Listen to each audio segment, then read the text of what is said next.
네, 안녕하세요. 반갑습니다. 크로스 리서치 이재무입니다.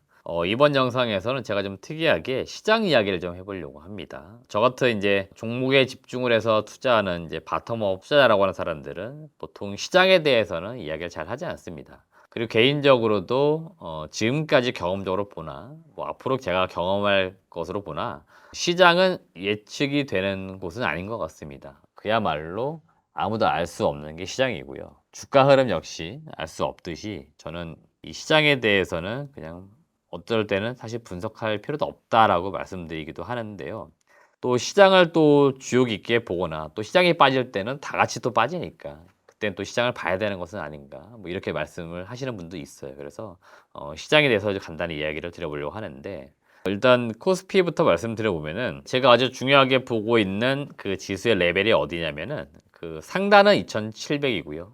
하단은 2,500입니다. 상단 2,700을 염두에 두고 있는 건 뭐냐면 이거는 주식시장이 계속 가는 장이 이어진다는 전제하에서 2,700을 넘어줘야 되기 때문에 2,700선을 넘어가는 그 시점이 이제 언제가 될 것이냐 이거에 따라 제가 2,700선을 되게 중시해서 보는 거고요. 2,500선을 제가 하단으로 보는 것들은 나름대로 올해 그 주가 흐름 보시면 아시겠지만 추세적으로 꾸준히 올라왔었는데 7월, 8월 약간 횡보하는 그 시점 그리고 5월달 주가가 빠지던 그 시점에서 잘 보시면은 2,455까지 내려갑니다. 그래서 2,500선 밑으로 내려갔을 때 반등을 해주느냐 그 이야기는 이제 박스권이 형성될 수 있는 전제 조건이기 때문에 2,500선을 깨고 내려갔을 때 과연 반등해서 다시 올라오는 모습이 나와주느냐 그래서 2,500선 2,700선 이걸 굉장히 중요시하게 보고 있던 게 지난 한 3개월 정도 되는 것 같습니다. 특히 7월, 8월, 이제 9월까지 해서 시장이 어느 정도 올라온 상태에서 횡보하는 모습이 나오던 그 시점에는 더 중요하게 봤습니다. 연초에는 사실은 2,100선 깨고 막 내려가던 그 시절 잘 보시면은 비관론자들은 1,800도 뭐 무리 없이 내려간다 이런 이야기 했습니다. 지금도 제가 볼 때는 우리나라 기업들 이익 대비하면은 2차선 밑에서 거래되는 게 원래 정상적 거래인 것 같습니다. 근데 지금도 꽤나 높은 구간에 거래가 되고 있죠. 그리고 환율이라든지 뭐 대외적인 여건, 시장 여건들 잘 보시면은 특히 금리 같은 거 보시면은 2,500선에 거래되고 있는 게 말이 되나 싶을 정도로 일단은 비교적 지수는 아직도 강세권에 있는 건 맞습니다. 그런 것들도 한 번씩 여러분들이 판단을 해 보시면 좋을 것 같고요. 다만 그렇다고 저는 이렇게 급격히 떨어지거나 그럴 거로 보지 않습니다. 만약에라도 지금부터 지수가 더 내려가고 개별 종목들도 더 내려간다. 그러면은 이거는 지금 나와 있는 이슈 이외에 다른 악재, 새로운 악재가 등장해야만 내려간다는 거죠. 이건 변수 요인이니까 역시나 지금으로서는 예측이 안 되는 거죠. 그래서 그럴 만한 요인들 제가 지금 이렇게 시장을 봤을 때는 딱히 없어 보입니다. 왜냐하면 익히 최근에 나왔던 이슈들도 다 오래전부터 누적이 되어 있던 악재가 반복이 되거나 재생산되거나 그런 단계들이거든요. 그래서 지금 시장을 엄청나게 억누를 만한 그런 이슈 이벤트는 아직까지 눈에 보이지는 않는다. 이게 지금까지의 상황인 거고요. 그리고 지금까지의 제가 시장을 바라보는 뷰인 거고요. 그래서 지금 2,460선까지 갔는데 다시 한번 2,450선 찍고 반등을 해 주느냐 그리고 2,500선을 아주 빠르게 회복시켜 주느냐를 한번 지켜보자 그런 말씀 드리는 거고요. 코스닥은 제가 누누이 시장을 이야기할 때 말씀드리고 있는데 일단 이쪽은 시총 상위 그 개별 종목들 주가 변동이 지수 변동에 엄청난 영향을 주고 있기 때문에 이거는 지수를 예측을 하는 게 아니고 개별 종목의 방향성을 예측을 해야 되는데 그게 지금까지 종목들을 보시면은 에코프로 그룹주 또는 뭐 포스코 DX와 같은 그룹주들 이런 종목들이었습니다.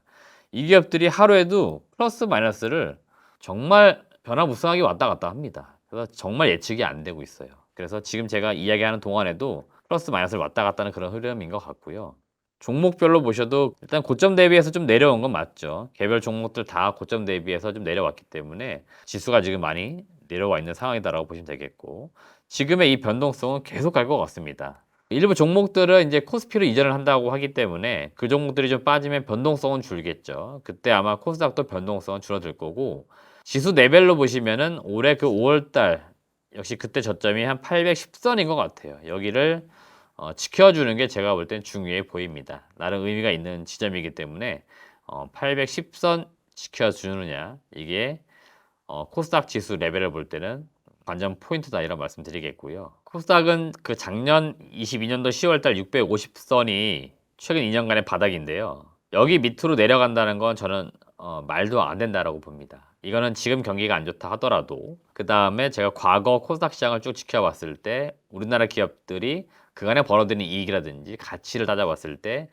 650선 밑으로 빠지는 거는 정말 말도 안 되는 일입니다. 왜냐면은 우리나라가 아무리 성장률이 떨어진다 하더라도 또는 뭐 이익이 많이 훼손되었다 하더라도 지난 2015년부터 해서 2022년 그때까지 잘 보시면은 거의 뭐 한 500선에서 650선에 한 10년간의 박스권이었습니다. 그러다가 1000을 한번 넘어준 게 2018년도 1000 넘을 뻔 하다가 못 넘었고 그리고 다시 한번 넘어졌던 게 2020년도, 21년도입니다.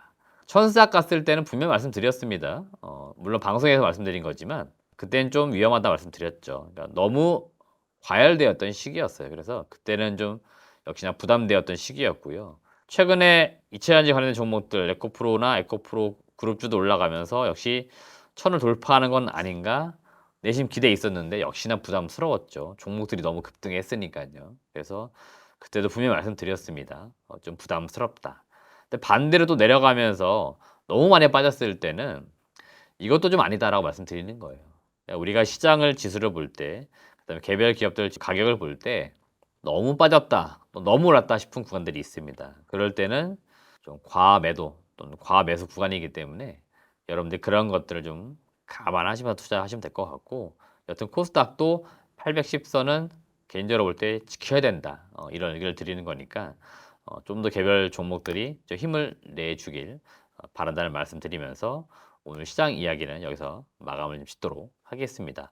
여튼 지금 약간 재미가 없고 힘든 시기인 건 맞아요. 근데 좀 더 시간이 지나면은 더 좋은 시기 오니까 진짜 하시면서 늘 이런 시기는 옵니다. 그러니까 잘 버티는 연습해 주시고 잘 살아남으셔가지고 또 좋은 시기를 맞으시길 바라겠습니다.